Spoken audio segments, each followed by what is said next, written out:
په کتابونو کې خو نور څه دي، په کتابونو کې خو نور څه دي، او په تفسیرونو کې خو نور څه دي، او په حیاتونو باندې اوس پوه شوم، په حیاتونو باندې اوس پوه شوم، په حیاتونو کې خو نور څه دي، په زیارتونو باندې وګرځېدم، په زیارتونو باندې وګرځېدم، په زیارتونو کې خو نور څه دي، او تا خو ویل لړمانان دي پکې، تا خو ویل لړمانان دي پکې، په دې قبرونو کې خو نور څه دي، او دانشه تشې زلفې نه یادوي، ستا په شعرونو کې خو نور څه دي.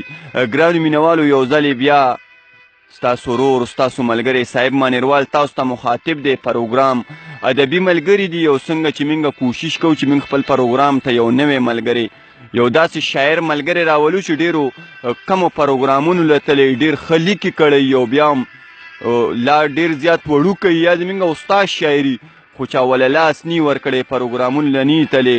نن هم راسره په پروګرام کې زموږ یو داسې زلمې وړوکی ملګری ناست دی چې مړدان ته راغلي یو، ساول ډېر ته راغلي یو، چېرته کې چې زموږ ګران ملګری عمر فاروق مسافر پاتې کېږي، څوک چې اوس هم لا علم کوي، څلورمه درجه کې دی، مدرسې ته ځي، او د هغې سره سره چې هغه کوم غزل لیکلی دی، کوم شعر یې لیکلی دی، زما خو خپل ځان ډېر زیات خوښ شو، او زه غواړم چې هغه سره میلاو شو، بیا نه تاسو ته شعر ډالۍ کو، هغه په تاسو پرېږدم چې هغه څنګه لیکل کړي دي، څنګه شعر لیکلی، اول هغې سره یو څو خبرې کوو، بیا به ترېنه غزل وو. مسافره پروګرام کې درته په خیرالي وایو. زه دې ستاسو ته د زړه د کومې نه هرکلي وایم چې تاسو دومره د منیری نه راغی او دومره قدرداني مو زمونږ وکړه چې دومره ساوړېر ته مو دغه راوړو تشریف. نور دلته کې خو بس ستاسو محبت دی زمونږ سره چې دومره تاسو د پښتو سره مینه کوئ، کنې نه زمونږ دومره څه حیثیت شته دی، نه د دومره د پټو څه حیثیت شته چې تاسو دومره راغی. ډېره زیاته مننه. زه به تا ته څه ووایم، دا ستاسو حق دی، موږ کوشش دا کوو، او زه به بیا دا وم چې د واجد احساس یو جهان مننه کومه چې هغه راسته تاسو په ګوته کړی، یو بیا ستاسو در ځای پورې راورسولو، دا زموږ په حق ته موږ به یې ادا کوو، ځکه چې موږ یې ونه کړو نو تاسو به څوک راوچتئ. د دې سوشل میډیا دا باندې یو ډېر غټ احسان دی چې موږ روک ملګري را پیدا کوو، بیا د دې په ذریعه خلکو دا کوو. پروګرام ته دې څه راوړي، مینوالو ته به څه ډالۍ کوې؟ مینوالو ته خو به زه یو څو شعر به مخکې ووایم، ارشاد. د هغې نه پس به یو غزل ووایم. شعرونه داسې دي ارشاد چې بدو ته بد خو ته چې ښه نه وایي، بدو ته بد خو ته چې ښه نه وایي، خو زړه مې هغو ته پښتانه نه وایي، او ای میخانې او جومات دواړو ته ځه، ای میخانې او جومات دواړو ته ځه، خلک پرېږده خلک به څه نه وایي، او بخښنه غواړمه خو نه مې لګي، بخښنه غواړمه خو نه مې لګي، او په خولې خبره چې د زړه نه وایي. او مقتره جي چې عمر غمونو ته دوکې ورکوي، عمر غمونو ته دوکې ورکوي، او دته د خلکو سوکوده نه وایي. ډېر ښه ډېر ښه. عمره غزل مینوالو ته ډالۍ که چې خوندونه ترېنه واخلي. غزل مې دی جي چې مطلع ده پکې چې یا دې سمزي یا دې سمراشي ما دې نه سوځوي، یا دې سمزي یا دې سمراشي ما دې نه سوځوي، او دا بدلېده را بدلېده خو سړی ښه سوځوي. او څه محبت دی چې د اور سره خبرې کوي، څه محبت دی چې د اور سره خبرې کوي، او څه غریبي ده چې د ژوند د سر ویښته سوځوي. او مخکنو ښکلو به په بادو بادو زړه سوځوو، مخکنو ښکلو به په بادو بادو زړه سوځوو، او دا اوسني خو په والله که په چا زړه سوځوي. او ای څومره پویه د انور عقل ورته وخوځېږي، ای څومره پویه د انور عقل ورته وخوځېږي، انسان سیزي خو نه قبله نن ورخاته سوځوي. او زه بدقسمته یم څوک چې جوړولی نشم، زه بدقسمته یم څوک چې جوړولی نشم، کني متل دی چې اوج ځان سره لمده سوځوي.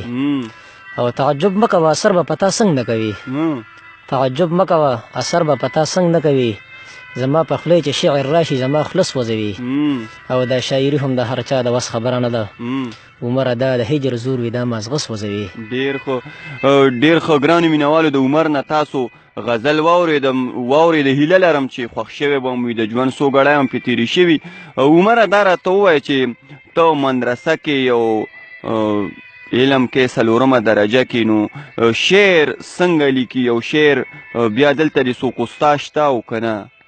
یاره جي بس دا خو شعر لیکل خو د پښتو سره د مینې محبت یوه خبره ده چې څوک چې پښتو سره محبت ساتي نو چې کم سے کم دی خو د پښتو په ادب پوه شي.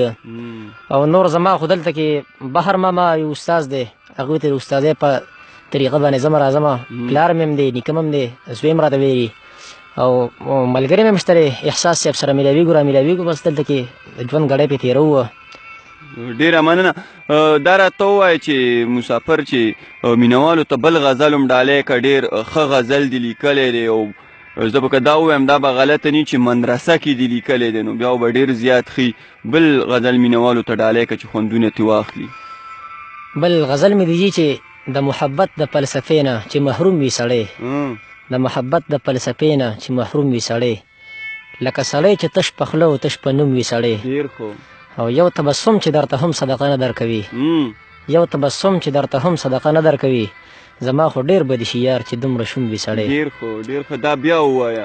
یو تبسم چې درته هم صدقه نه درکوي، زما خو ډېر بدي شي یار چې دومره شوم وي سړی.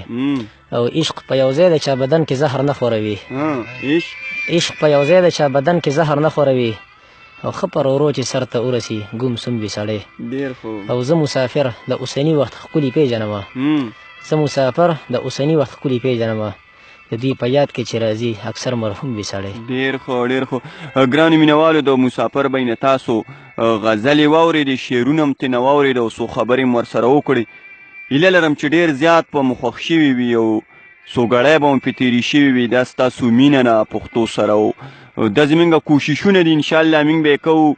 او که زه دا ووایم چې د لیاقت پلوسوال په دې کې ډېر غټ لاس دی نو دا به غلطه نه وي، ځکه چې زه مردان ته راځمه نو د دی په ډاډ راځم او هغه راته خپل ژوند وقف کړی دی، خپل ټیم یې راته وقف کړی دی. کنې په دې نوزګاره ورځو کې او په دې ځانځانلي دور کې هېڅوک چاله لاس نه ورکوي، خو هغوی موږ له لاس راکړي او داسې رک ملګري را پیدا کوي. انشاءالله دا به نه چې دا عمر فاروق و داسې ته د ډېر ملګري به موږ انشاءالله را پیدا کوو د دوی په برکت او د دوی په کوششونو باندې. ملګرو که ساګانو بې وفایي ونه کړه او مرګي پرېښودي نو ډېر زر به وي چې په بل پروګرام کې به د یو بل ملګري سره بیا مخاطب کیږو. در هغه دمه پورې خپل قربه صاحب مانیروال له ورکړي اجازت، چېرته چوملئ ښاد او آباد اوسئ. د لوی الله په امان.